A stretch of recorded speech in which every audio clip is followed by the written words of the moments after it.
शुरू करेंगे वो बिल्कुल प्राचीन से शुरू करेंगे, ज़ीरो से शुरू करेंगे, ताकि आपको पूरा समझ में आए, एक एक टॉपिक समझ में आता रहे।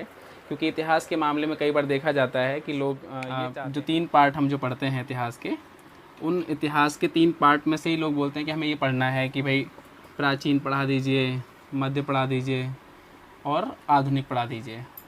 बात तो सही है कि प्राचीन, मध्य और आधुनिक इतिहास चाहते भी हैं लोग और पढ़ना भी चाहिए, लेकिन इसके पहले भी कुछ चीज़ें हैं जो आपको जाननी चाहिए अपनी तैयारी को और मजबूत करने के लिए। सबसे पहले आप जानिए कि इतिहास 3 भागों में बटा हुआ है। कौन कौन से 3 भाग, वो हम देखेंगे। सबसे पहले प्राग इतिहास। क्या? प्राग इतिहास, जिसको प्री बोलते हैं, ठीक है, प्राग ऐतिहासिक।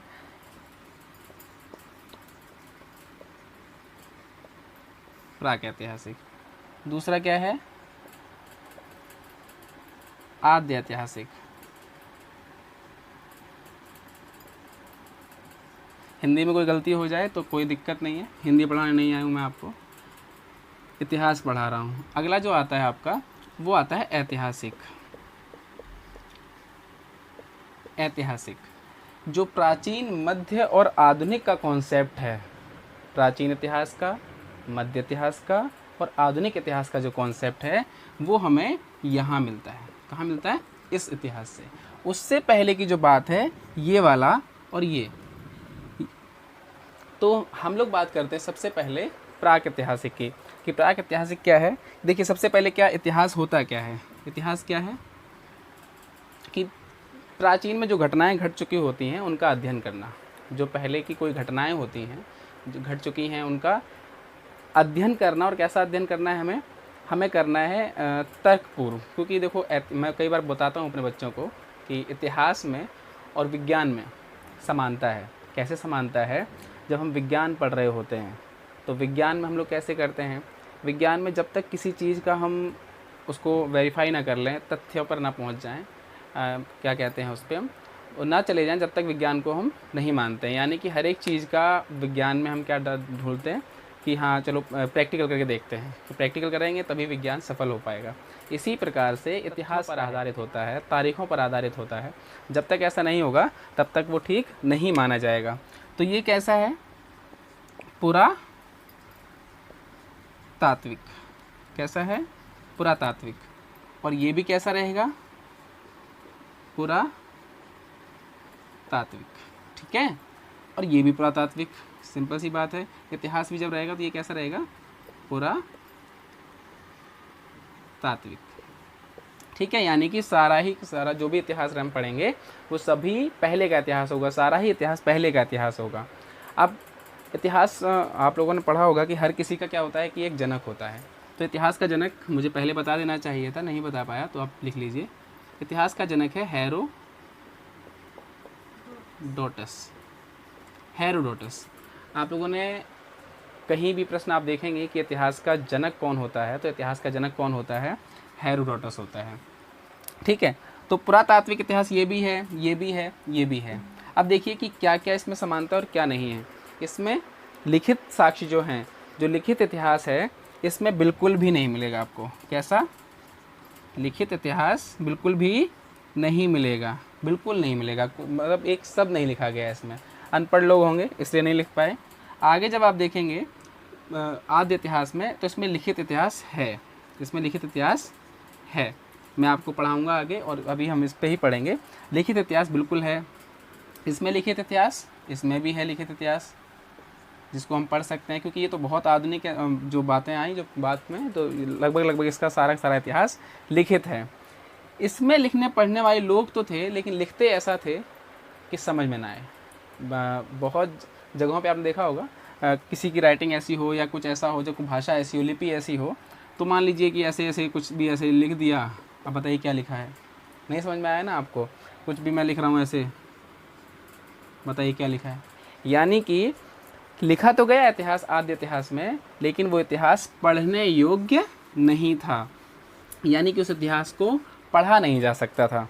अब जो चीज़ पढ़ी नहीं जा सकती वो गढ़ी नहीं जा सकती। यानी कि जब हम पढ़ ही नहीं पाएंगे तो उसमें हम पहुँचेंगे क्या, जैसे कि हम उसका जो मूल है वहाँ तक कैसे पहुँचेंगे, क्योंकि जब हम पढ़ रहे होते हैं कोई चीज़ तो हमें पता होता है कि हाँ ये चीज़ हमने ये पढ़ लिया, इसका बेसिक ये है, इसका अर्थ ये है, वो सारी चीज़ें।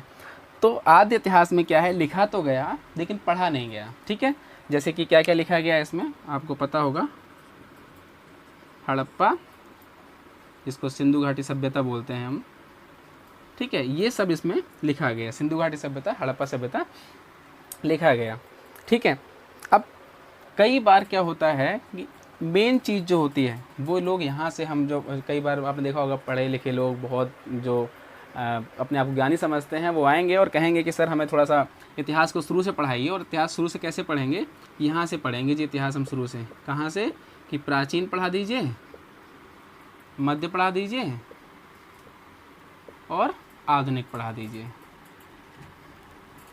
ले, ये सब तो छोड़ ही दिया, ये सब कुछ नहीं पढ़ना है उनको, सिर्फ ये पढ़ना है, क्योंकि आधा ज्ञान बहुत ख़तरनाक होता है। तो वो ये चाहते हैं कि हमें जितना वो छोटा सा जो पटेरा है जहाँ सीख के आए हैं वो उतना ही ज्ञान चाहते हैं। लेकिन हम लोग आज उसका थोड़ा सा इसका अध्ययन कर रहे हैं और थोड़ा थोड़ा अध्ययन करेंगे। कारण उसका ये है कि पूरा समय जो है आपको इस पर देना नहीं है, आपके सिलेबस के हिसाब से ही। इसको पाषाण काल कहते थे। क्या कहते थे, पाषाण काल। पाषाण को इंग्लिश में कहते हैं स्टोन। ठीक है, स्टोन पीरियड। अब ये पाषाण काल क्या है, आप लोग जब मानव इतिहास पढ़ेंगे, मानव इतिहास जब हम पढ़ रहे होते हैं तो उसमें क्या पढ़ते हैं कि मानव का वैज्ञानिक नाम क्या है, होमो सैपियंस। मानव का वैज्ञानिक नाम क्या है, होमो सैपियंस। ठीक है, नोट करते जाइए, मानव का वैज्ञानिक नाम है होमो सैपियंस। अब ये सब मिलता है कहाँ है, चार्ल्स डार्विन की किताब है और उसमें सब चीज़ें लिखी हुई हैं। तो चार्ल्स डार्विन को पढ़ना और ये पढ़ना वो अभी हमारे बस की बात नहीं है। हम आगे कभी क्लास आपको पर्सनली क्लास दे देंगे, उसमें चार्ल्स डार्विन की सारी आपको हिस्ट्री बताएंगे कि क्या उसमें उन्होंने किया था। ठीक है, आज हम लोग क्या पढ़ेंगे, इसमें जो चीज़ें आएंगी बाद में, पुरा पाषाण काल, मध्य पाषाण काल और नव पाषाण काल वगैरह आएगा, इसके लिए हम स्पेशल वीडियो बनाएंगे। लेकिन अपने विषय पे चलते हैं, थोड़ा सा बेसिक आपको बताने के बाद अपने विषय पे चल रहे हैं सीधे सीधे।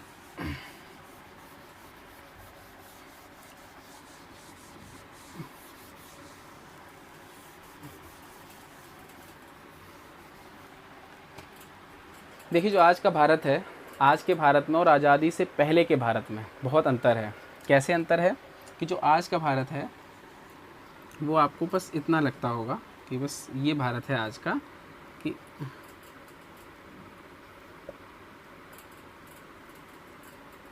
इस तरीके से कुछ ऊपर जगह नहीं है, तो आप ये समझ लीजिए आज का भारत आपको ऐसा दिख रहा है। लेकिन ये भारत ऐसा नहीं था, ये भारत आगे भी है, जैसे कि अफ़गानिस्तान, पाकिस्तान, इधर भी आपको मिल जाएगा नीचे, बांग्लादेश, बंगाल वाला ये जो एरिया है। तो भारत का जो ये जो पूरा पोर्शन देख रहे हैं बंटवारे से पहले का, ये सभी पोर्शन हम इस पे बात करेंगे कि सिंधु घाटी सभ्यता तभी की बात है। ठीक है, हल्का हल्का आप देखिए, बोर्ड में नहीं आ पा रहा है, ऊपर से शुरू करते हैं।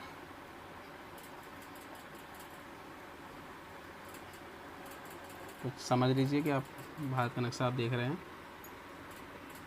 ठीक है, तो एक नदी है, बहुत फेमस नदी, वो यहाँ से ऐसे ऐसे जाके यहाँ पर वैली, ये जो नदी है, इस नदी का नाम है सिंधु।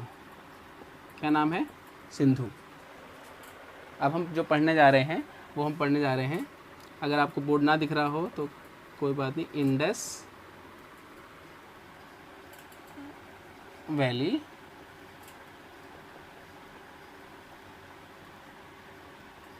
सिविलाइजेशन। ठीक है, इंडस वैली सिविलाइजेशन, सिंधु घाटी सभ्यता। अब हम पढ़ेंगे इसमें सिंधु घाटी सभ्यता। तो सिंधु घाटी सभ्यता पढ़ने से पहले उसका बेसिक जान लीजिए कि सिंधु घाटी सभ्यता है क्या। एक नदी है जो उत्तर भारत के जम्मू एंड कश्मीर, ये क्या है यहाँ पे, JNK, जम्मू एंड कश्मीर है। चेनाब नदी, जहाँ से चेनाब नदी आपने सुना होगा, चेनाब, तो चेनाब नदी जहाँ से निकलती है। कई बार आप लोग जानते होंगे कि मजाक बनता है कि हम लोग पाकिस्तान और चाइना, तो चाइना इधर है, ठीक है, और P1 पाकिस्तान इस साइड है। जो सिंधु घाटी सभ्यता है उसका बेसिक क्या है वो बता रहा हूँ मैं आपको, कि सिंधु नदी यहाँ से निकल के यहाँ जाके ये आपका ख़त्म हो रही है।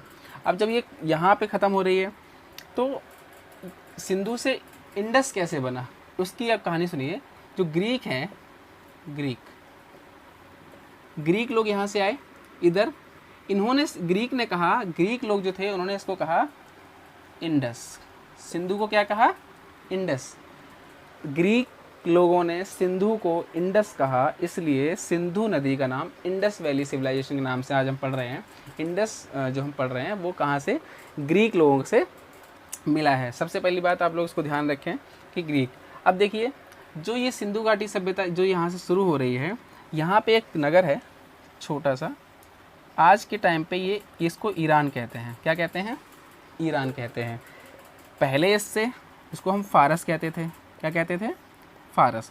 ईरान जो है, ईरान को प्राचीन समय में हम फारस कहते थे। क्या कहते थे, फारस। ध्यान से सुनिए, अभी जो फारस है, फारस से भी पहले क्या कहते थे हम, फारस से पहले इसको हम कहते थे मेसोपोटामिया। अब ये मेसोपोटामिया क्या है, मेसोपोटामिया भी एक सभ्यता है। कहाँ की सभ्यता है, यही ईरान इराक के पास दजला और फरात, दजला और फरात नदियों के किनारे की जो सभ्यता है, जो बीच की सभ्यता है, उसे क्या कहते हैं हम, मेसोपोटामिया की सभ्यता कहते हैं। अब ये जो ईरान के लोग थे, मेसोपोटामिया के लोग थे, उनका आना जाना भारत में लगा रहता था। उनका आना जाना क्या कहता था, भारत में लगा रहता था। कैसे आते थे, कभी व्यापार के माध्यम से कुछ लेने, कभी कुछ अपना मसालों के व्यापार के माध्यम से, ऐसे इनका आना जाना लगा रहता था। आइए अब थोड़ा हम देखते हैं कि सिंधु घाटी सभ्यता का जो क्षेत्र है, एग्जैक्ट क्षेत्र क्या है। आप लोग बहुत ध्यान से समझें कि सीरियस टॉपिक है, इसका क्षेत्र आप समझिए। जो ये भारत है, आपको भारत दिख रहा है, तो इसमें क्या है, एक यहाँ से यानी कि चेनाब नदी से बिल्कुल पॉइंट से आप लेंगे, ठीक है, जम्मू कश्मीर से, और यहाँ तक आके इसको, यानी कि यहाँ क्या है, महाराष्ट्र, महाराष्ट्र तक इसको हम छोड़ेंगे। बिल्कुल जैसे मैं बनाता जा रहा हूँ वैसे ही आप बनाते जाइए, समझ में आ जाएगा आपको। और एक पॉइंट हम लेंगे यहाँ, ये मेरठ है, मेरठ, ठीक है, मेरठ से गई और यहाँ पे हम जाके एक यहाँ तक लेके जाएंगे, ये है अफ़गानिस्तान। क्या है, अफ़गानिस्तान, बलूचिस्तान, पाकिस्तान,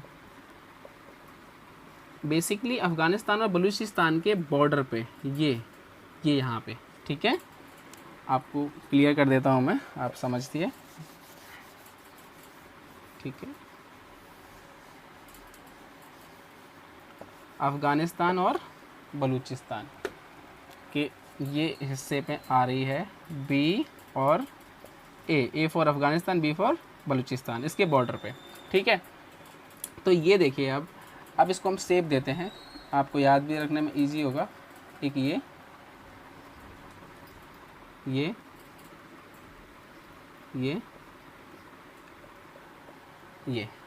एक देखेंगे ध्यान से तो एक डायमंड शेप लगभग आपको लग रहा होगा, लग रहा है, ये इसका एरिया है, सिंधु घाटी सभ्यता का ये एरिया है। इसको ध्यान से देखें, मेरठ से शुरू हो रहा है इधर, ठीक है। अब ये तो यहाँ पे आपको पता होगा कि गोदावरी नदी है, ठीक है, और यहाँ पे चेनाब नदी है, चेनाब नदी और गोदावरी नदी, ये मेरठ का एरिया है। मेरठ से आलिमगिरी जो है, आलिमगिरी से स्टार्ट होता है और अफ़गानिस्तान बलूचिस्तान पे, ठीक है। तो ये इस तरीके से आपको याद करना है कि ये एरिया क्या क्या है। लगभग जो डिस्टेंस की बात अगर हम करें कि इसमें डिस्टेंस कितना है, तो ये है 1400 किलोमीटर। ये वाला लंबाई है ये 1400 किलोमीटर है, और ये वाली जो चौड़ाई है इसकी, ये 1600 किलोमीटर की चौड़ाई दी हुई है, ठीक है। ये आपको समझ में आ रहा है सिंधु घाटी सभ्यता का कि कहाँ कहाँ से क्या क्या लिया हुआ है। इसके बाद हम जो चर्चा करेंगे, मुझे लगता है कि इसकी चर्चा अगले पार्ट में हमको करनी चाहिए। उसका कारण ये है कि हड़प्पा सभ्यता जो हड़प्पा सभ्यता है, मोहनजोदड़ो का जितना भी खुदाई हुई है, कि हड़प्पा में सबसे पहले खुदाई कहाँ हुई, हड़प्पा में हुई, मोहनजोदड़ो, आपका सिंधु हो गया, ऐसे ही अफ़गानिस्तान में कई जगह है, लोथल में है। तो ये जो जगह हैं, इन जगहों को हम पर्सनली एक एक करके पढ़ेंगे, एक एक उसको टॉपिक लेके पढ़ेंगे। तो उस टॉपिक के लिए हम इसके लिए पार्ट वीडियो जो मतलब बनाएंगे, वो वीडियो 2 यानी कि पार्ट नंबर 2 बनाएंगे, जिसमें आपको इंडस वैली सिविलाइजेशन पार्ट 2 के नाम से वीडियो मिलेगी। उसमें हम क्या करेंगे, आपको पूरा खुदाई का समझाएंगे कि पहले खुदाई कहाँ हुई और पहले से लेकर अंत तक खुदाई कहाँ कहाँ हुई, वो खाते क्या थे और कैसे उनका समाज था। ठीक।